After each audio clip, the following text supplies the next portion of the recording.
नमस्कार दोस्तों, ठेकेदारी का लाइसेंस कैसे बनवाएं?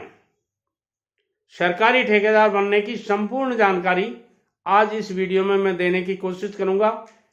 हो सकता है ये वीडियो 10 मिनट का हो जाए, हो सकता है ये 12 मिनट का हो जाए। तब तक आपको मेरे साथ लगातार जुड़े रहना पड़ेगा। दोस्तों, ठेकेदारी का लाइसेंस कैसे बनवाएं, सरकारी ठेकेदार कैसे बने, ये बातें आपने काफ़ी बार सुनी होगी। हर आदमी ठेकेदार बनना चाहता है। हर आदमी का मतलब जिसके पास में कोई जॉब नहीं होता है। ध्यान से सुनिएगा, ठेकेदार कौन बनते हैं, क्यों बनते हैं, कैसे बनते हैं, ठेकेदार कहाँ से पैदा होते हैं। ध्यान से सुनिएगा, ये सच्चाई कोई नहीं बताएगा। मैंने खुद ने ये बिजनेस किया है। किन मजबूरियों में ठेकेदार बना, क्यों बना, आज इसी विषय पर चर्चा होगी। दोस्तों, ठेकेदार वो बनता है जिसके पास या तो बहुत सारा पैसा हो, लॉट ऑफ मनी। जब खूब पैसा होता है तो आदमी ठेका लेने की कोशिश करता है। यहां ठेका दारू का नहीं बात हो रही है, शराब के ठेके की बात नहीं हो रही है। यहां हो रही है सिविल कंस्ट्रक्शन की बात, यहां हो रही है आरसीसी ओवर हीट टैंक्स की बात, यहां हो रही है आरसीसी CWRs की बात, यहां हो रही है बात ओपन वेल्स की, यहां हो रही है ट्यूब वेल्स की, यहां हो रही है पाइपलाइन की। यानी सरकारी जो जैसे PWD, PHED, IGNP, नहर विभाग, RSEB, बिजली विभाग, ऐसे विभागों में जो कंस्ट्रक्शन के कार्य करवाए जाते हैं उनके बारे में चर्चा हो रही है। इसके लिए शुरुआत में बहुत सारा पैसा जिनके पास में होता है वो डायरेक्ट ठेकेदार बनते हैं। डायरेक्ट ठेकेदार का मतलब उनको कुछ सीखने की जरूरत नहीं होती है। ध्यान से सुन लीजिएगा। तो दादाजी, वो बिना सीखे ठेकेदार कैसे बन जाते हैं? आइए, यही बात तो मैं बताना चाहता हूं। वो क्या करते हैं, उनके पास पैसा है, एक अच्छा मिस्त्री पकड़ते हैं जो कंस्ट्रक्शन का काम जानता हो, एक अच्छा ऐसा आदमी पकड़ते हैं जो ठेकेदार के पास में रहा हुआ है, उसको पकड़ते हैं। एक मिस्त्री हो गया उनके पास जिसको आप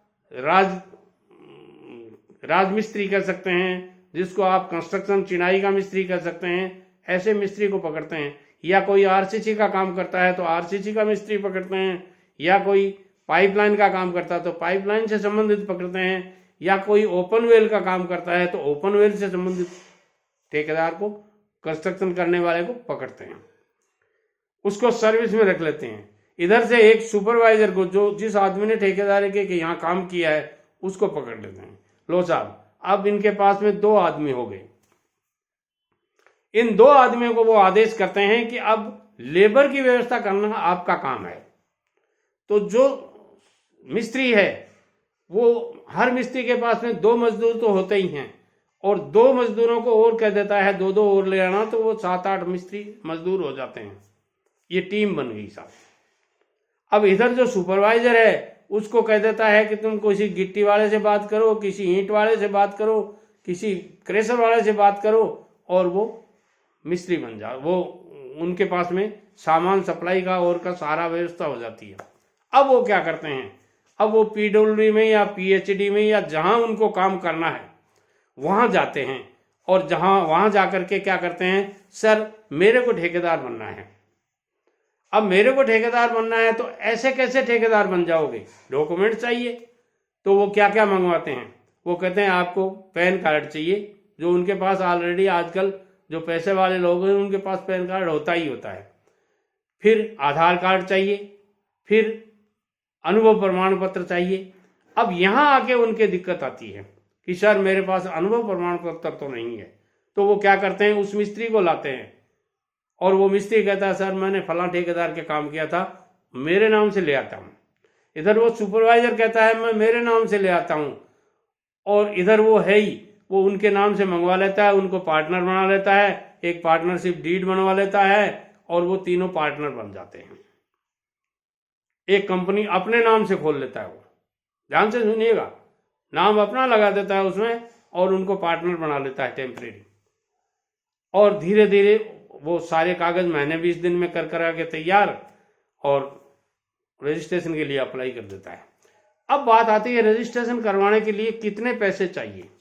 दोस्तों, डी क्लास रजिस्ट्रेशन राजस्थान में पीडब्ल्यूडी में, पीएचडी में, आरएसईबी में, आईजीएनपी में, यानी ज़्यादातर डिपार्टमेंट्स में काम, यदि आप डी क्लास का रजिस्ट्रेशन बनवाते हैं तो 50,000 रुपये की आपको अर्नेस्ट मनी डिपॉजिट देनी पड़ती है, जिसको सिक्योरिटी डिपॉजिट बोल सकते हैं, वो देनी पड़ती है आपको। उसके लिए आपको क्या देना पड़ता है, या तो एफडी करके दो, या केवीपी किसान विकास पत्र हैं उनको प्लेज करवा दो, ये आपके पहले से आपके खरीदे हुए होंगे तो भी चल जाएंगे, उनको आप गवर्नमेंट के यहाँ प्लेज करवा दो, सरकार के यहाँ। तो जिस डिपार्टमेंट में आप रजिस्ट्रेशन करवाना चाहते हैं वहाँ आप उनको प्लेज करवा सकते हैं। एक लिख के देना पड़ता है आपको, और वो प्लेज बैंक में या जहाँ से आपके बने हुए हैं वहाँ से प्लेज हो जाते हैं। अब 50,000 रुपये का ये खर्चा हो गया आपका। 1-2 हज़ार 3 हज़ार रुपये और कोई फीस वगैरह लगती हैं उनका हो जाता है। अब आपका रजिस्ट्रेशन की कार्रवाई शुरू हो गई और 2-4 डॉक्यूमेंट्स आपसे मांगे जाते हैं। वो डॉक्यूमेंट्स आप जब वहाँ जाके बनवाएंगे तो आपको पता चल जाएगा, और वो इजीली बन जाते हैं, कोई ज़्यादा सोचने वाली बात नहीं है।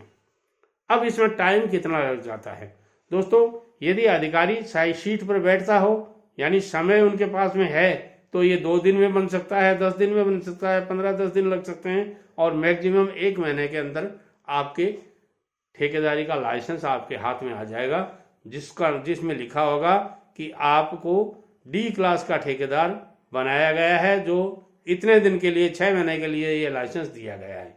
6 महीने के लिए, 3 महीने के लिए, 12 महीने के लिए, ये अधिकारी के ऊपर डिपेंड है। जब 3, 6, 12 महीने आप काम करेंगे तो उसके बाद में आपका रिन्यू हो जाएगा। ये लो साहब, आप ठेकेदार बन गए।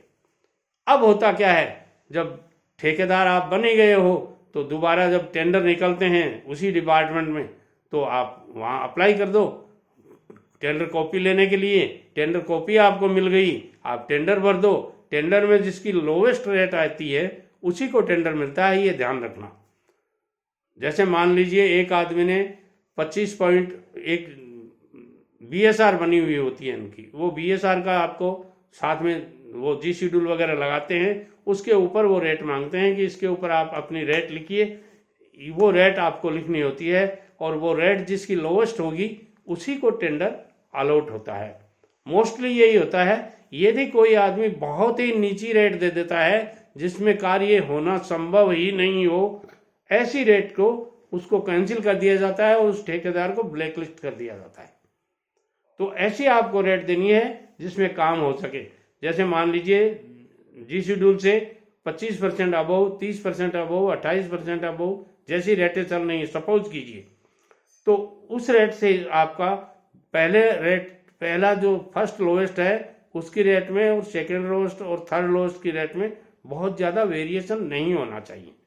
इसी को कंपटीशन कहते हैं, और कंपटीशन में ही आपको काम मिलेगा। बंद लिफाफे में आपकी रेटें डाली जाती हैं। ये सारी आपको ऑफलाइन प्रक्रिया बता रहा हूँ मैं। वैसे ही ऑनलाइन आजकल रेटें आपको डालनी होती हैं। रजिस्ट्रेशन आजकल ऑनलाइन भी होने लग गए, पहले ऑफलाइन होते थे हमारे टाइम में, तो आजकल ऑनलाइन होने लग गए। ये सारी प्रक्रिया आप ऑनलाइन भी कर सकते हैं, ऑफलाइन भी शायद हो रही हो। आप थोड़ा सा जिस डिपार्टमेंट में रजिस्ट्रेशन करवाना है वहाँ जाके करवा लीजिए।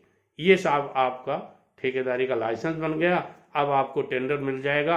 आगे वाले वीडियो में मैं ये बताऊंगा कि ठेकेदार बनने के बाद में आप पहले कौन सा काम लेवें, और ठेकेदार बनने के बाद में आप में कौन कौन से ऐसे गुण होने चाहिए जिनसे आप एक सफल ठेकेदार बन सको। वो आगे वाले वीडियो में बताऊंगा, जरूर देखिएगा। चैनल यदि आपने अभी तक नहीं सब्सक्राइब की है तो जरूर कर लीजिएगा। हो सकता है ये वीडियो आपके काम का नहीं हो, तो भी इस वीडियो को डिलीट नहीं करके दूसरे दोस्तों को शेयर कीजिएगा, क्योंकि किसी और को इस वीडियो का इंतजार हो सकता है और ये वीडियो उसका भाग्योदय का निर्माण कर सकता है। नमस्कार।